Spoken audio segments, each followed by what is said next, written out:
नमस्कार प्यारे भाइयों बहनों और बच्चों। इस समय हम लोग श्रीमद् भगवत गीता का अध्ययन कर रहे हैं और इसी अध्ययन क्रम में हम श्रीमद् भगवत गीता के 15 अध्याय के श्लोक 1 में आ गए हैं। आप तो जानते ही हैं कि यह जो अध्याय है यह पुरुषोत्तम योग नाम से विख्यात है। तो इस अध्याय में पहले श्लोक में भगवान श्री कृष्ण से क्या बता रहे हैं। वे कहते हैं, श्री भगवान उवाच ऊर्ध्वं मूलमस्थ शाखामश्वत्थं प्रारोवयं छन्दांसि यस्य पर्णानि यस्तं वेद स वेदवित्। श्री कृष्ण भगवान कहते हैं कि आदि पुरुष परमेश्वर मूल वाले, मतलब जो ये परमेश्वर मूल क्या है, जो पीपल का वृक्ष है, इसको अश्वत्थामा कहा है उन्होंने। और जो इसका मूल वृक्ष है यह ऊपर की ओर होता है और यह परमेश्वर का रूप है। और जो इसके पत्ते वाला रूप है वह नीचे की ओर होता है। उसको उन्होंने जो वेद हैं उसकी शाखाएं वगैरह बताई हैं। उन्होंने कहा है कि ब्रह्म स्वरूप मूल शाखाओं वाले जिस संसार रूप पीपल के वृक्ष को अविनाशी कहते हैं, इसका पता नहीं है कब से है और कब तक रहेगा। जब से ये प्रकृति है, सृष्टि है, तब से यह वृक्ष है, तो इसे आदि कहा गया है।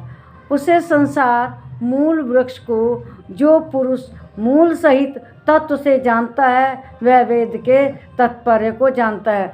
मतलब जो इस वृक्ष को अच्छी तरह से जान लेता है वह समझिए कि ज्ञानी है और वह भगवान के परम तत्व को जानता है। कहते हैं कि आदि पुरुष नारायण वासुदेव भगवान ही नित्य और अनंत तथा सबके आधार होने के कारण और सब ऊपर से नित्य धाम में सगुण रूप से वास करने के कारण उद्धव नाम से कहे गए हैं। और जो उद्धव क्या है, पीपल के वृक्ष की जड़ है। और वे मायापति सर्वशक्तिमान परमेश्वर इस संसार रूप वृक्ष के कारण हैं। इसलिए इस संसार वृक्ष को उद्धव मूल कहा जाता है। और इसका ऊपर का तो जड़ है ही, अश्वत्थामा भी नाम है।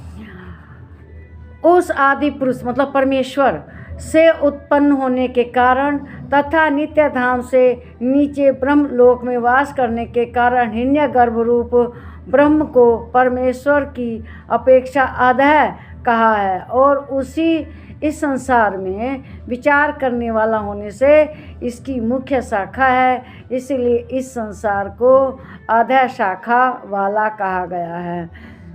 मतलब जो ये शाखाएं हैं ये प्रकृति है और ये इसकी शाखाएं जो है नीचे की तरफ है। इस वृक्ष का मूल कारण परमात्मा अविनाशी है तथा अनादि काल से इसकी परंपरा चली आ रही है। इसलिए संसार वृक्ष को अविनाशी कहा गया। इस वृक्ष को जानते नहीं कब से शुरू है और कब तक रहेगा, तो इसे अविनाशी कहा गया है।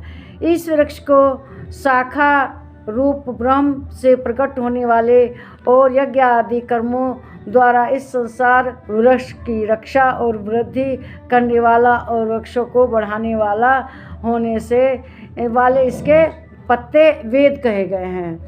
और भगवान की योग माया से उत्पन्न हुआ संसार क्षणभंगुर नाशवान दुख रूप और इसके चिंतन को त्याग कर केवल परमेश्वर ही नित्य निरंतर अनंत प्रेम में चित्त के कारण वेद के तात्पर्य को जानना है।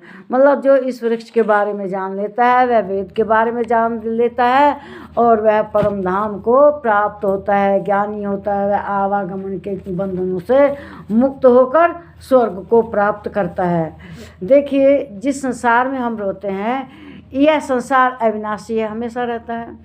और जो इसका कभी भी अंत होने वाला नहीं है, ये शाश्वत है। और ये पेड़ जो है पीपल का, ये ना तो कभी सूखता है, इसकी पत्तियां हमेशा हरी भरी रहती हैं और इसकी जड़ ऊपर की ओर है और पत्ते नीचे की ओर हैं। जो इसके पत्ते हैं वे वैदिक स्रोत हैं।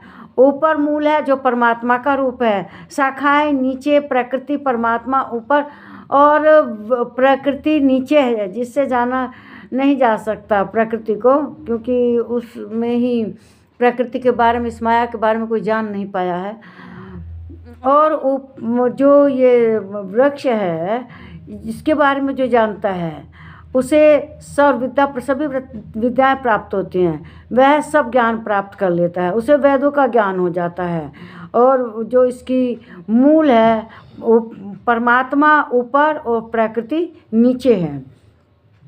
जो इस अविनाशी वृक्ष को जानता है वही ज्ञानी है और वही मोक्ष का अधिकारी है।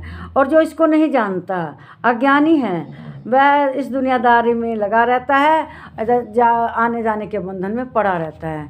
इस वीडियो को लाइक कीजिए। नमस्कार।